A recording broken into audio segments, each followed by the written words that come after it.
जय हिंद। आज मैं आपके सम्मुख उपस्थित हुआ हूं अपनी एक पुस्तक के साथ, और इसलिए नहीं कि यह पुस्तक मेरी लिखी हुई है, बल्कि इसलिए कि इस पुस्तक के अंदर जो लिखा गया है वो हमारी आज की युवा पीढ़ी के सामने जाना अति आवश्यक है। नेताजी को लेके, आजाद हिंद फौज को लेके, जिन प्रवासी भारतीयों ने आजाद हिंद सरकार, आजाद हिंद फौज के साथ कंधे से कंधा मिलाकर लड़ा था, उनके वास्तविक इतिहास के ऊपर एक चादर डाल दी गई थी। एक ऐसा धुएं की परत उस पर डाल दी गई थी जिसको कि इतने वर्षों तक कभी भी हटाने का प्रयास नहीं किया गया।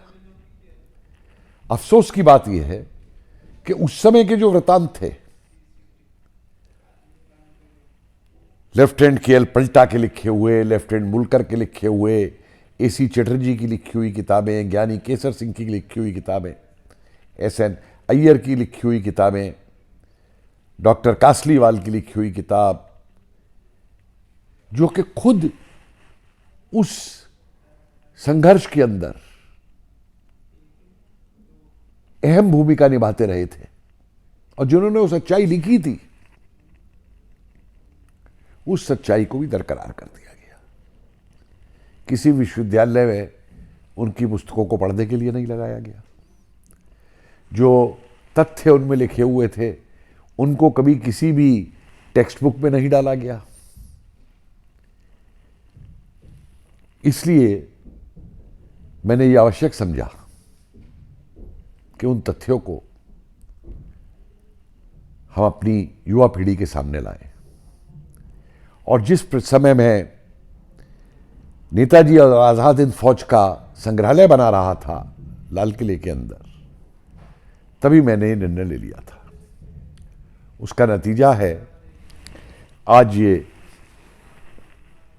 पुस्तक, नेताजी, आजाद हिंद सरकार और फौज, रिमूविंग स्मोक स्क्रीन्स, 1942 से 1947।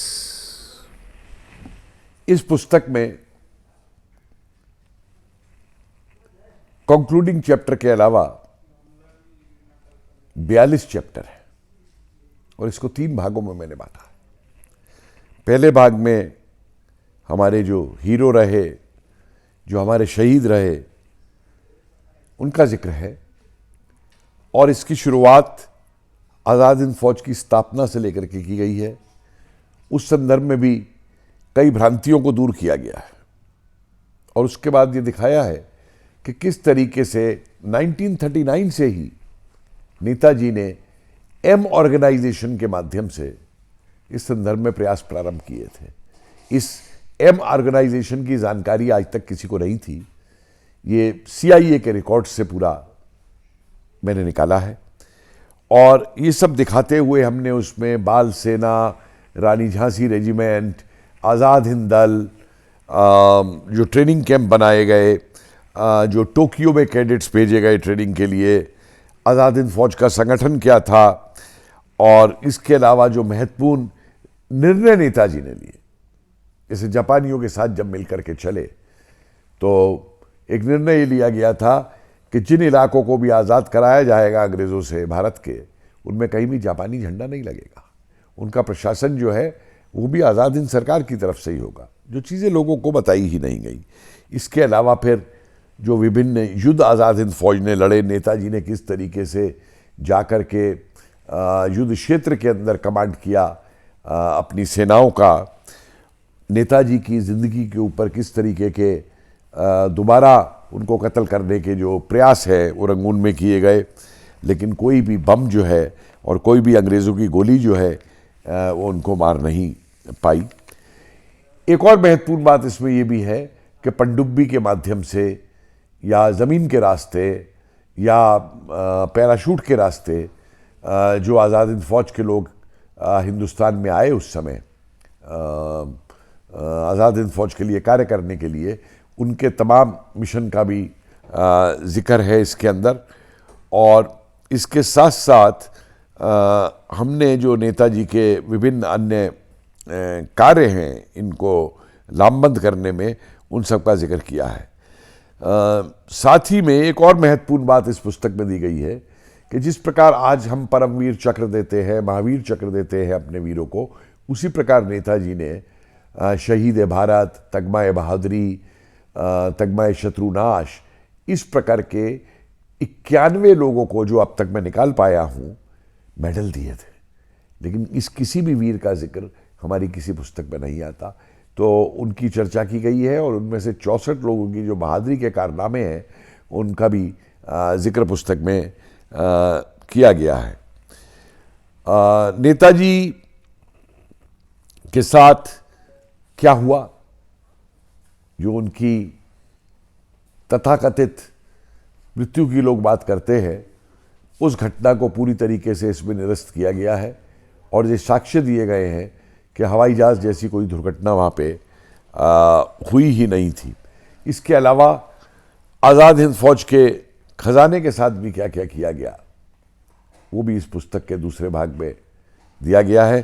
किस तरीके से सुदूर पूर्व के देशों में, मलाया में, बर्मा में, थाईलैंड में, फिलीपाइंस में, जापान में, शंघाई में लोगों ने जो डोनेशन दिया, जो चंदा दिया प्रवासी भारतीयों ने, किस तरीके से वो आके आज़ाद हिंद फौज में भर्ती हुए, उस सब बातों का भी इसके अंदर जिक्र किया गया है। और इसके साथ साथ जो आज़ाद हिंद बैंक नेताजी ने स्थापित किया था, उसकी भी पूरी चर्चा है। इसको मैंने दूसरे भाग में डाला है इन सब चीज़ों को, जब मैंने लिखा है कि एक रेहड़ी बेचने वाले से लेके करोड़पति तक ने जो है किस प्रकार से जो है आज़ाद हिंद सरकार के लिए और आज़ाद हिंद फौज के लिए अपना सर्वस्व त्याग दिया था। इसके बाद तीसरे हिस्से में मैंने कुछ प्रोमिनेंट जो उस समय के लोग थे, जो उस समय वहाँ थे और जिनको के पुस्तकों में बुला दिया गया, जैसे आनंद मोहन शाही की फैमिली, वो खुद इंडियन इंडिपेंडेंस लीग से फिर मिनिस्टर रहे आज़ाद हिंद सरकार में। उनकी पत्नी सती सहाय जासूसी का काम करती थी। उनके भाई सत्यदेव सहाय डायरेक्टर इंटेलिजेंस विभाग बने, और उनकी बेटी आशा रानी सहाय, जो कि आज भी जीवित है हमारे बीच में, वो रानी झांसी रेजिमेंट में आई। इसी प्रकार से थाईलैंड की परिवार, भैयानाथ तिवाड़ी के परिवार का जिक्र है, जिनके बेटे शीतल तिवाड़ी, पार्वती तिवाड़ी उनकी बेटी, ये आज़ाद हिंद फौज में थी। दोनों छोटे उनके भाई जो है वो इसमें बालक सेना के अंदर मौजूद थे। इन सब की कुछ परिवारों की और फिर कुछ व्यक्तिगत जो लोग हैं उनकी चर्चा उस चैप्टर के अंतर्गत की गई है। जो मणिपुर, नागालैंड इत्यादि क्षेत्रों में जो हमारे वीर आज़ाद हिंद फौज के साथ हो गए थे, उन सब का भी जिक्र इसके अंतर्गत किया गया है। और तदुपरांत इस तीसरे भाग के बाद हम एक निष्कर्ष पे आते हैं।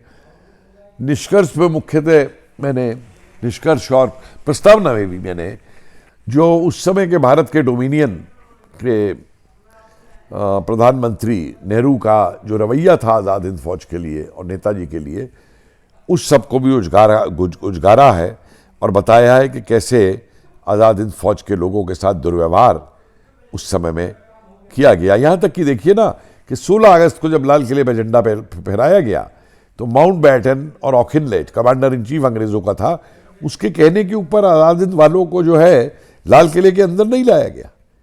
वो बेचारे बाहर खड़े होकर खुशियाँ मनाते रहे, अपना ड्रम बजाते रहे, अपने गीत गाते रहे। और यही नहीं, आप देखिए एक भी आज़ाद हिंद फौज के सैनिक को जो है उस सेना में वापस नहीं लिया गया, आज़ाद भारत की। और इसके अलावा कई और भी इस तरीके के पत्र और इस तरीके की चीज़ें इसके अंतर्गत मौजूद है। और इस किताब का जो हिंदी अनुवाद है वो भी जल्दी ही आ रहा है। इसका बंगला में भी अनुवाद हो रहा है, उड़िया भाषा में भी अनुवाद हो रहा है।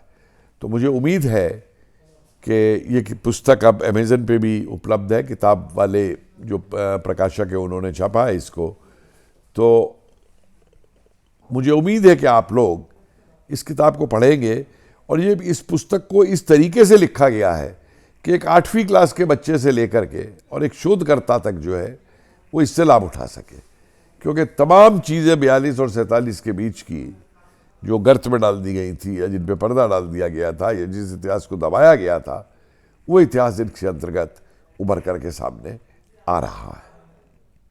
जय हिंद।